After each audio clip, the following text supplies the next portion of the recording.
یہاں جاوید لطیف صاحب، آج شاہ محمود قریشی صاحب کو گرفتار کیا گیا ہے۔ اب آپ کے علم میں ہے کہ کیا غلطی سرزد ہوئی ہے؟ شاہ محمود قریشی صاحب کی گرفتاری کیوں عمل میں لائی گئی ہے؟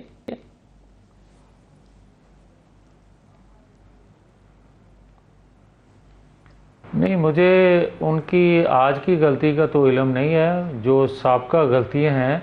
وہ آپ کو بھی پتہ ہے، مجھے بھی پتہ ہے۔ پھر آپ یہ دیکھیں سائفر کے حوالے سے یا دیگر جو انہوں نے کیا ہوا ہے، جو جرم اور جو سزائیں کسی اور کو دی جاتی تھیں،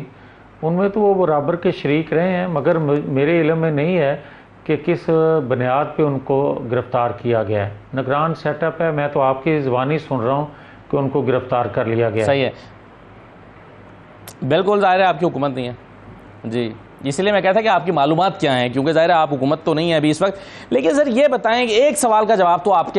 کو پتہ ہے، اس کا تو نہیں آپ کو پتہ، لیکن یہ آپ کو ضرور پتہ ہے کہ میاں نواز شریف صاحب نے کب واپس آنا ہے، اور میرا خیال ہے ساری پارٹی میں سب سے زیادہ آپ ہی جانتے ہیں، اکثر بتاتے بھی رہتے ہیں۔ اب تازہ خبر کیا ہے؟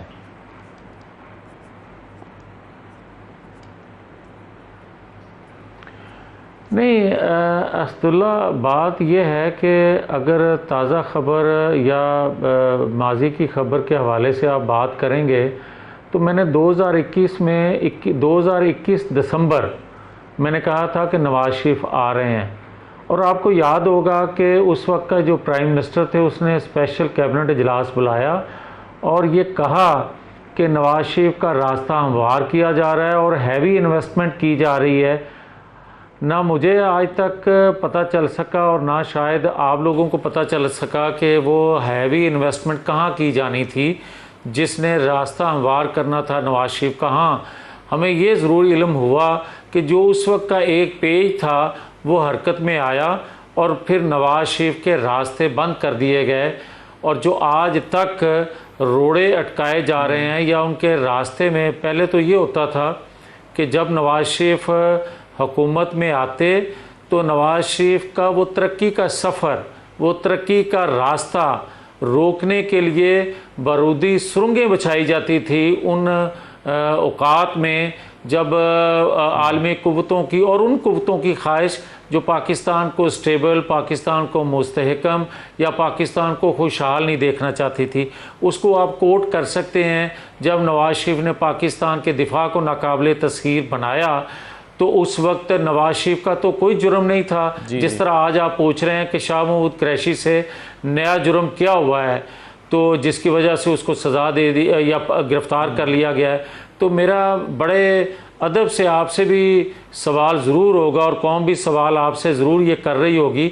کہ اس وقت تو نواز شریف نے کوئی جرم نہیں کیا تھا، پاکستان کے لیے ایک ایسا رول، ایسا کردار اور ایسا فیصلہ کیا تھا جس سے قوم اس کو اپنا محسن کہتی تھی اور آج بھی کہتی ہے کہ جس نے پاکستان کے دفاع کو ناقابل تسخیر بنانے کے لیے دنیا کے فون بھی دھمکیاں بھی سنی مگر اس پہ کمپرومائز نہ کیا اور اس کو ہائی جیکر بنا کے سزا دے دی گئی۔ یہ تو سوچنے والا اور سوال کرنے والی بات ہے نا۔ نہ کردہ گناہوں کے سزا پچھلے 25 سال میں ان کو نہ کردہ گناہوں کی سزا ملتی رہی، نواز شریف صاحب کو جو جرم انہوں نے کیے نہیں ان کی سزا مل رہی ہے، لیکن سوال پھر یہ پیدا ہوتا ہے کہ ان کو اپنا بھائی جو وزیر اعظم تھا وہ انصاف کیوں نہیں دلا سکا یا ان کو فیسیلیٹیٹ کیوں نہیں کر سکا، اور اپنے بھائی کے وزیر اعظم ہوتے ہوئے بھی وہ ملک میں واپس نہیں آ سکے؟ اس کے محرکات کیا ہیں؟ اگر اپنے بھائی کے وزیر اعظم ہوتے ہوئے وہ نہیں آ سکے تو کیسے آئیں گے پھر؟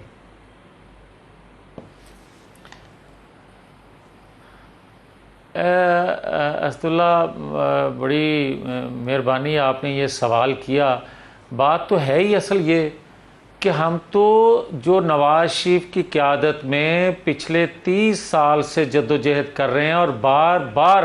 اس کی سزا نواز شریف سے لے کے اس کا تمام نیچے تک کا کارکن بھگتتا ہے، وہ یہ ہے آئین قانون کی بالادستی۔ وہ یہ ہے کہ حکومت میں آ کے آپ اداروں کو انڈیپینڈنٹ رہنے دو۔ اس کا ہرگز مطلب یہ نہیں ہوتا کہ آپ حکومت میں ہو اور اداروں کو ڈکٹیٹ کرو، جو پچھلے 3.5 پونے 4 سال جس کو لایا گیا تھا اور وہ بڑے فخر سے یہ کہا کرتا تھا کہ ہم سب ایک پیج پہ ہیں، اور پھر جس طرح نیب کو اگلے دن ڈکٹیٹ کیا جاتا تھا کہ اس کو گرفتار کر لو، جیل والوں کو کہا جاتا تھا کہ اس کے پنکھے اتار لو۔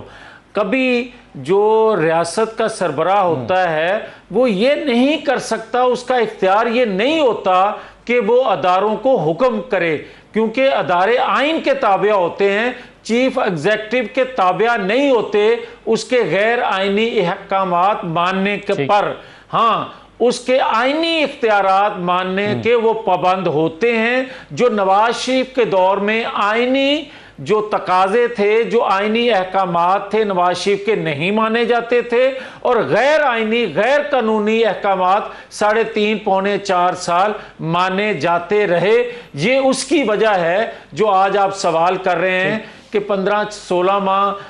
شہباز شریف کی حکومت رہی تو اس میں اس کے قائد یا مسلم لیگ کے قائد یا ان کے بھائی جو ہیں وہ پاکستان کیوں نہ آئے؟ وجہ یہ ہے کہ جب آپ 2017 کے تمام کردار اقرار جرم کر رہے ہیں کہ ہم سے یہ غلطی سرزد ہوئی اور کروائی گئی، ہم نے صرف اناؤنس کیا، ہمیں لکھا ہوا فیصلہ آیا، یہ ساری وہ چیزیں ہیں کہ اگر اسداللہ صاحب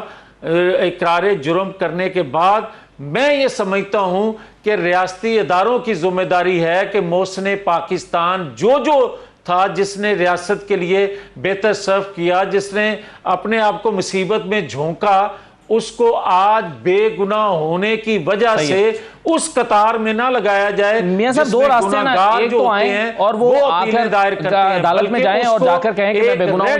جا کر ان کو جیل جانا پڑے گا۔ ریڈ کارپٹ پہ ہاں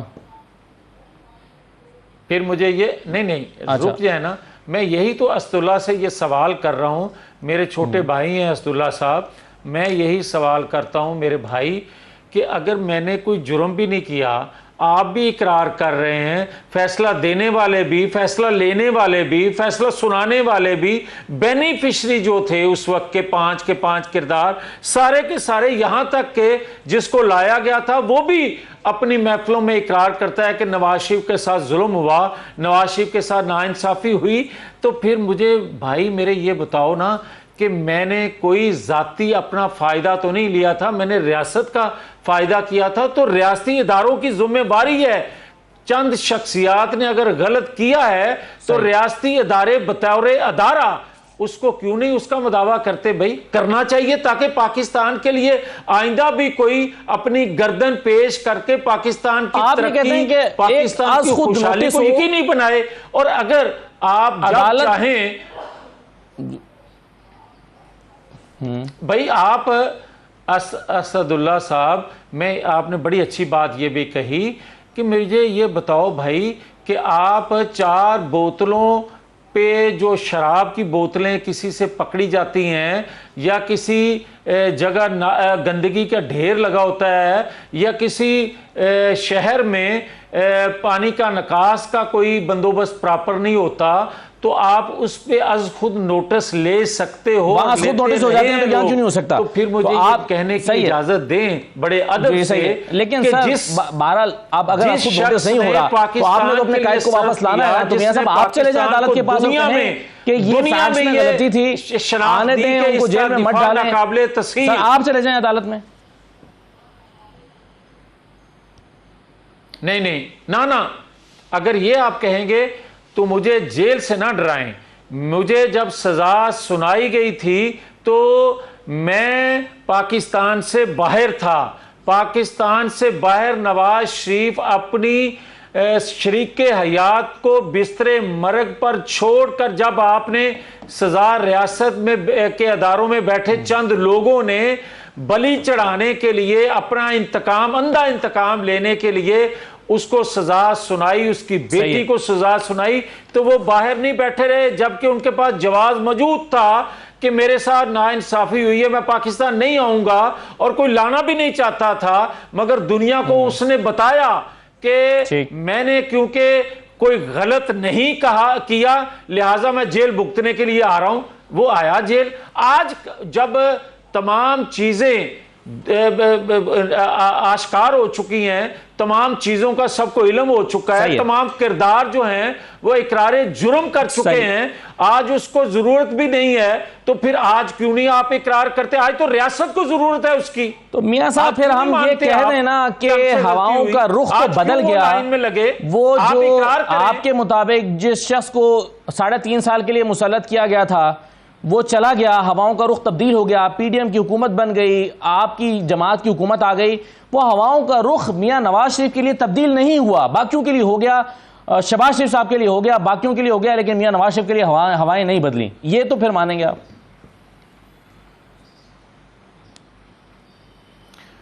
دیکھیں میں بڑا کلیئر ہوں، 15-16 ماہ کی جو حکومت تھی قومی، وہ تمام تر کاوشوں کے باوجود پاکستان کو 2017 کا پاکستان نہیں بنا سکی، اور میں یہ اعتراف کرتا ہوں کہ کرے یا نہ کرے، میں سمجھتا ہوں کہ 30 ماہ اور بھی دے دیے جاتے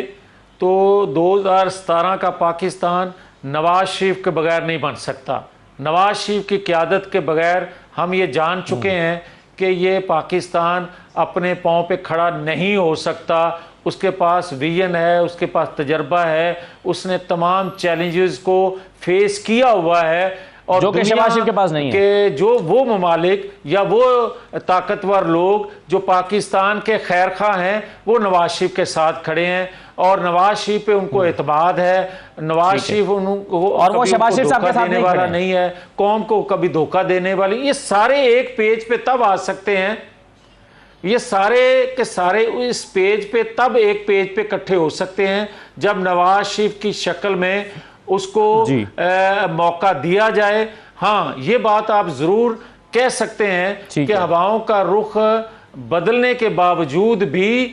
ایک ادارے کا ایک پولیٹیکل ہونے کے باوجود، خود احتسابی ایک ادارے کے کیے جانے کے باوجود، جو ہم کہتے تھے کہ سہولت کاری میسر ہے اداروں کی جانب سے، تو 9-10 مئی کو خود احتسابی جب کی گئی ایک ادارے نے کی تو ہماری باتیں درست ثابت ہوئیں، جب حاضر سروس لوگوں کو سزا دی گئی۔ میں یہ کہتا ہوں کہ ہواؤں کا رخ مکمل طور پہ ہر ایک کو تب اس کا فائدہ ملے گا، یا ہر ایک کو اس ہوا کا اثر تب پہنچے گا جب دوسرے ادارے بھی اپنے اندر خود احتسابی کریں گے، اور دوسرے ادارے میں بیٹھے چند لوگ جو ہیں وہ بھی کم از کم خود احتسابی اپنے اندر ہونے دیں، اور فیصلے آئین قانون کے مطابق ہونے دیں، پلڑا کسی کے